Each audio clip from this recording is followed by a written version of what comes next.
Astral travel అనే ఈ పుస్తకాన్ని రచించినది డాక్టర్ న్యూటన్ కొండవీటి గారు, డాక్టర్ లక్ష్మి గారు. మూడవ భాగము పఠనము చేస్తున్నది పద్మజ. సూక్ష్మ శరీరయానం, అపోహలు వాస్తవాలు. సూక్ష్మ శరీరయానం గురించి చాలా మందిలో కొన్ని అపోహలు ఉన్నాయి. వాటిలో కొన్నింటిని చూద్దాం. అపోహ 1. సూక్ష్మ శరీరయానం చేయడం వల్ల జీవితకాలం తగ్గిపోతుంది. వాస్తవం. సూక్ష్మ శరీరయానం చేయడం వల్ల జీవితకాలం తగ్గదు సరికదా, పెరుగుతుంది. ఎందుకంటే ఉన్నత ప్రకంపన స్థాయి శక్తిని మనం కూడగట్టుకుంటాము. అది మన ఆధ్యాత్మిక ఎదుగుదలకు తోడ్పడుతుంది. అపోహ 2. సూక్ష్మ శరీరయానం అత్యంత కష్టతరమైనది. వాస్తవం. సైకిల్ తొక్కడం, బైక్ నడపడం, ఈత కొట్టడం ఎంత సులభమో సూక్ష్మ శరీరయానం చేయడం కూడా అంతే సులభం. ఇది ఒక నైపుణ్యం. దాన్ని మనం చేజిక్కించుకోవాలి. నిజానికి ఈత కొట్టడం అనేది మనకు ఎవ్వరూ నేర్పించలేరు. ఆ నీళ్లల్లో ఎలా ఈదాలో మనకే తెలిసిపోతుంది. ఈత కొలనులో సీతాకోక చిలుక రెక్కల్లాగా చేతులు కదిలించమని, శ్వాసను ఆధీనంలో పెట్టుకోమని ఈతగాళ్లు మనకు సలహా ఇస్తారు.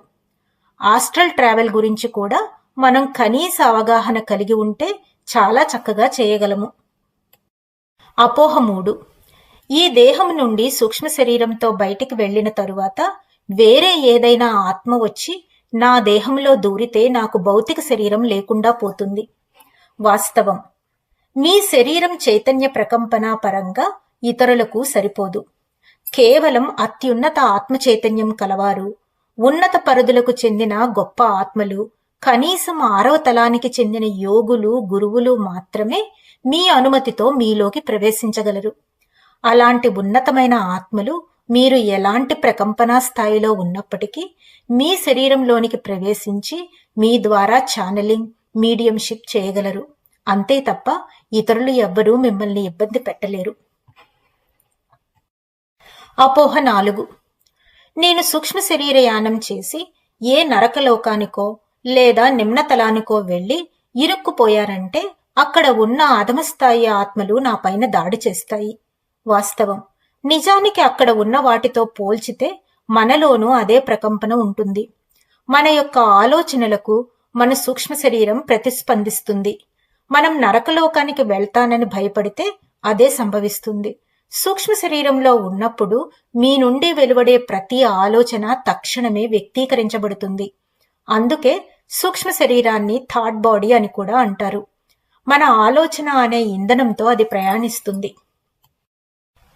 ఒకవేళ మీరు పులి వస్తుంది అని అనుకుంటే వెంటనే అక్కడ ఆస్ట్రల్ టైగర్ ప్రత్యక్షమవుతుంది. అది దాడి చేసి మిమ్మల్ని తినేస్తుంది అని భయపడితే నిజంగానే అది దాడి చేస్తుంది.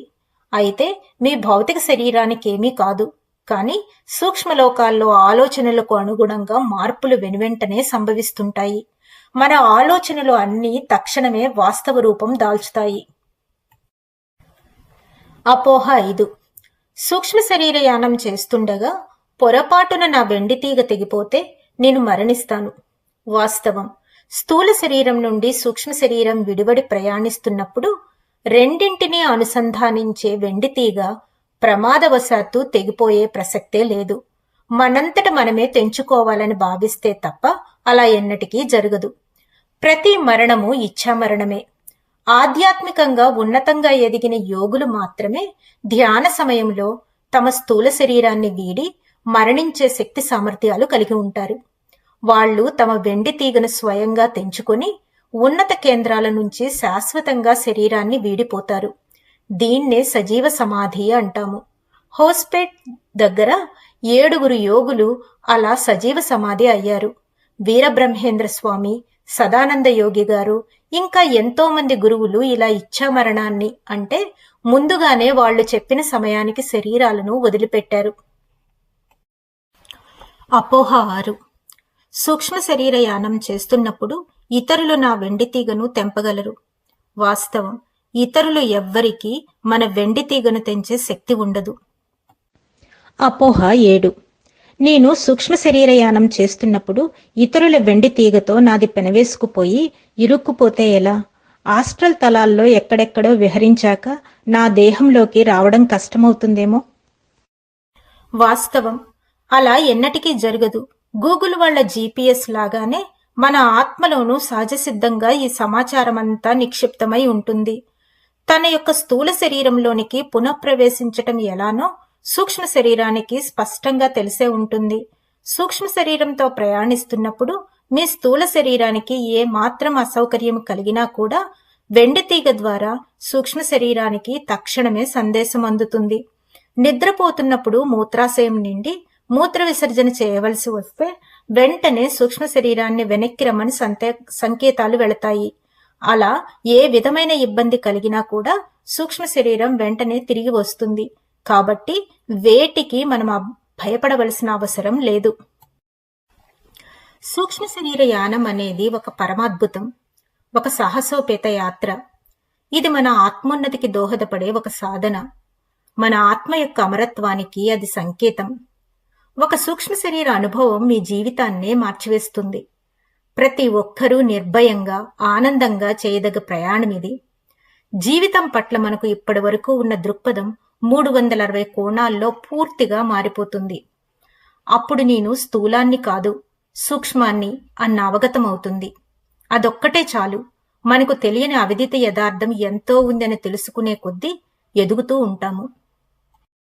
సూక్ష్మ శరీర యానం చేయాలని ఆకాంక్షించేవారెవరైనా ఈ అపోహల్లో ఏ ఒక్కదాని గురించి భయపడినా సరే స్థూల శరీరం నుండి విడువడలేరు. సూక్ష్మ శరీర యానం ఒక వినోదాత్మకమైన విజ్ఞాన యాత్ర.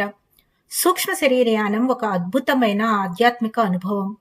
ఒకే ఒక్క సూక్ష్మ శరీర యానం జీవితం పట్ల మన దృక్పథాన్ని మార్చివేసి సంపూర్ణంగా అవగాహనను కలిగిస్తుంది. ఎంతో మంది ధ్యానుల అనుభవాలన్నీ దీనిని నిర్ధారిస్తున్నాయి. ఎరుకతో ఉండి సూక్ష్మ శరీరయానం చేస్తే ఆ అనుభూతి వర్ణనాతీతం. దానికోసం హిమాలయ యోగుల సైతం గుహల్లో కూర్చొని ఏకాగ్రతతో ధ్యానం చేస్తూ ఉంటారు. సహజంగా అందరూ ప్రతి రాత్రి స్వప్నావస్థలోనూ తురియావస్థలోనూ సూక్ష్మ శరీరయానం చేస్తూ ఉంటారు. ధ్యానులు జాగృతావస్థలోనూ సూక్ష్మ శరీరయానాలు గొప్పగా చేయగలరు. వీటిని ఆంగ్లంలో అవుట్ ఆఫ్ బాడీ ఎక్స్పీరియన్సెస్ అంటారు. పడుకున్న తర్వాత గాలిలో తేలియాడే అనుభూతి కలుగుతుంది. ఇది చాలా సహజమైన అందమైన అనుభవం. ధ్యానంలో సూక్ష్మ శరీరయానం చేయలేని వారికి కలల్లో అది జరుగుతూ ఉంటుంది. దాదాపు మనకు వచ్చే అన్ని కలలు సూక్ష్మ శరీరయాన అనుభవాలే. కేవలం 10% మాత్రమే సాధారణమైన కలలు. మిగతా 90% కలలన్నీ మన సూక్ష్మ శరీరంతో లేదా ఇతర ఉన్నత ప్రకంపన స్థాయి శరీరాలతో సంబంధం ఉండే ఆత్మ ప్రయాణాలే అని మనం గుర్తుంచుకోవాలి. కొన్ని సాధారణ కలలు మాత్రమే వీటికి మినహాయింపు. మనకి ఎవరి మీదనైనా కోపం ఉంటే ఆ కలలో వారి మీద మన కోపాన్ని వ్యక్తపరుస్తాము. ఒకవేళ మనం ఆహారం తీసుకోలేదనుకోండి, కలలో మంచి భోజనం చేస్తాము. రైలు తప్పిపోవడం, పరీక్ష వ్రాయలేకపోవడం వంటివి సాధారణ కలలు. కానీ మిగతా కలల్లో స్వప్నావస్థలో సూక్ష్మ శరీరం విడుదలవుతుంది. కొంతమందికి ఇది ఎరుకతో జరిగితే మరికొందరికి ఎరుక లేకుండా జరిగిపోతుంది. సూక్ష్మ శరీరయానం చేయటం వలన ఆత్మపరంగా ఎన్నో సానుకూల ఫలితాలు పొందుతాము. మనలో చెప్పలేనంత మార్పు వస్తుంది. గొప్ప అవగాహన కలిగి ఉత్తమ నిర్ణయాలు తీసుకోగలము. అలాగే స్వస్థత కలుగుతుంది.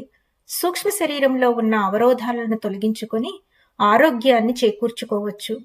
చక్కని పరివర్తన, పారదర్శకత, పరిణితిని పొందుతాము. సూక్ష్మ శరీరయానం చేస్తున్నప్పుడు ఎంతో మంది ఆస్ట్రల్ గైడ్స్ ను కూడా కలుస్తాము. పాఠశాలలో చదువుకునేటప్పుడు మనకు కనీసం 2 ఉపాధ్యాయులు ఉంటారు కదా. అలాగే మనలో ప్రతి ఒక్కరికి 2 చప్పున సూక్ష్మలోక మార్గదర్శకులు ఉంటారు. వారు మనల్ని నిరంతరము సంరక్షిస్తూ ఉంటారు. ఎక్కడ ఎప్పుడు సూక్ష్మ శరీరయానం చేసినా ఒంటరిగా ఉన్నామని మాత్రం భయపడకూడదు. మనము గుర్తించినా గుర్తించకపోయినా ఆ 2 మనల్ని వెన్నంటే ఉంటారు. సునిశ్చితంగా గమనిస్తే వారి ఉనికి మనకు తెలుస్తుంది. ఆ గైడ్స్ అప్పుడప్పుడు మారుతూ ఉంటారు. మనం నేర్చుకోవలసిన పాఠాలు నేర్చుకున్న తరువాత ఉన్నత మార్గదర్శకులు వస్తూ ఉంటారు. పాఠశాలలో ఒక్కొక్క తరగతి పూర్తి చేసి ఉన్నత తరగతికి వెళ్ళినప్పుడు ఉన్నత స్థాయి ఉపాధ్యాయులు వచ్చి బోధించినట్లుగానే సూక్ష్మ శరీరయానం చేస్తున్నప్పుడు కూడా ఉన్నత మార్గదర్శకులు మనల్ని నిర్దేశిస్తూ ఉంటారు. ఒక్కొక్క స్థాయిలో మనం నేర్చుకోవలసిన విషయాలు పూర్తయిన తరువాత మరింత ఉన్నత స్థాయి మార్గదర్శకులు వచ్చి మన ఆత్మోన్నతికి తోడ్పడతారు. అది మనం గుర్తించగలము. సూక్ష్మలోక అనుభవం ద్వారా మన భౌతిక వ్యక్తిత్వంలో పరిణితి వస్తుంది.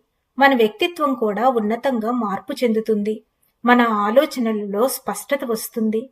విషయాలను సరైన దృక్కోణంలో చూడడం మొదలు పెడతాము. అంటే ఏది చూసినా మేలెంచి కీడించటము మరియు దానివల్ల ఎదుటివారిలో ప్రతికూలతలు, దుర్గుణాలు ఎంచటము మానివేస్తాము. సూక్ష్మ శరీరయానం చేస్తే సరైన దృక్పథము, సరైన ఆలోచన, సరైన అవగాహన మనకు లభిస్తాయి. తప్పొప్పులను ఎంచగల నిర్ణయాత్మక శక్తి పెంపొందుతుంది. ప్రతి దానిలోనూ దివ్యత్వాన్ని దర్శిస్తాము. సూక్ష్మలోక అనుభవం ద్వారా అతీంద్రియ శక్తులు వృద్ధి చెందుతాయి. మన అంతర్ ప్రబోధం, టెలిపతి, దివ్య దృష్టి మొదలైనవన్నీ అతి సహజమైన దివ్య శక్తులు. నిజానికి వాటిని మనం గుర్తించకపోవడం వల్ల వాటిని అతీంద్రియ శక్తులని, అసహజమైనవని పొరబడుతున్నాము. సరైన అవగాహనతో సాధన చేస్తే సంపూర్ణమైన ఎదుగుదల సాధ్యమవుతుంది. నిత్య జీవితంలో ఏది సరైనదో, ఏది సరికానిదో మన అంతర్వాణి ఎప్పుడూ చెబుతూనే ఉంటుంది. ఎలాంటి నిర్ణయాలు తీసుకోవాలి అని కూడా ప్రతిసారి మన అంతర్వాణి చెబుతూనే ఉంటుంది. దీని ద్వారా స్వస్థత చేకూరుతుంది. గత జన్మల స్మృతులు వెల్లువెత్తుతాయి. సూక్ష్మ శరీరయానం చేసేటప్పుడు మన మనోమయ కోసం పూర్వజన్మ జ్ఞాపకాలలోకి కూడా వెళుతుంది. సూక్ష్మ శరీరం విడుదలయ్యాక మన పూర్వజన్మలలో ముఖ్యమైనది అంటే ఏ గత జన్మ యొక్క ప్రభావము ఈ జీవితం మీద ఎక్కువగా ఉందో దానిలోకి చేరుకొని గత జన్మలోని మనల్ని కలుసుకుంటాము. అలా జీవితానుభవాలు వెల్లువెత్తుతాయి. ఇంకా ఎంతో మంది సూక్ష్మలోక గురువులను కలుస్తాము. సూక్ష్మ శరీరము ఎన్నో సూక్ష్మలోకాలకు, తలాలకు ప్రయాణిస్తుంది. వాటిలో నిమ్న, ఉన్నత ఆవరణలు ఉంటాయి. అక్కడికి వెళ్ళినప్పుడు తిరిగి రావాలనిపించినంత అద్భుతంగా ఉంటాయి. ఈ ప్రయాణం ఉల్లాసభరితంగా, విజ్ఞానదాయకంగా ప్రేరణనిస్తుంది. అలాగే ఎంతో మంది సూక్ష్మలోక మిత్రులను కూడా కలుసుకుంటాము. దానివల్ల మనకు నేను ఒంటరిననే భావన కలగదు. ఈ మిత్రులు కూడా మనల్ని ఎంత ఆత్మీయంగా భావిస్తారంటే భూతలంలో మాదిరి ఇక్కడ దూరాలు ఉండవు కనుక ఎంతో సన్నిహితంగా మారతారు. భూమి మీద నువ్వు వేరు, నేను వేరు అనే భావనతో ద్వంద్వంలో ఉంటాము. కానీ మనం సూక్ష్మ శరీరయానం చేసినప్పుడు వాళ్ళు, మనము అంతా ఒక్కటే అనే ఏకత్వ భావనతో ఉన్నామని తెలుసుకుంటాం. సూక్ష్మ శరీరయానం చేస్తే ఇక ఎప్పుడూ సూక్ష్మలోకాలే ముఖ్యం అనే మాయలో పడిపోతామేమోనని చాలా మంది అనుకుంటారు. కానీ అలా ఏమీ జరగదు. నిజానికి భౌతిక ప్రపంచం పట్ల గౌరవము రెట్టింపు అవుతుంది. మన జీవితం మీద కూడా గౌరవం పెరుగుతుంది. జీవితాన్ని అద్భుతంగా, ఆనందంగా ఎలా జీవించవచ్చు అనే జ్ఞానం పెరుగుతుంది. మనమే ఈ జీవితాన్ని ఎంచుకుని భూలోకం మీదకు వచ్చామని అవగతమవుతుంది. ఈ జీవితం, ఈ భూమి గురించి సంపూర్ణ అవగాహన కలుగుతుంది. ఈ భాగాన్ని ఇక్కడితో ముగిస్తున్నాను. వచ్చే భాగంలో మళ్ళీ కలుసుకుందాం. అంతవరకు సెలవు.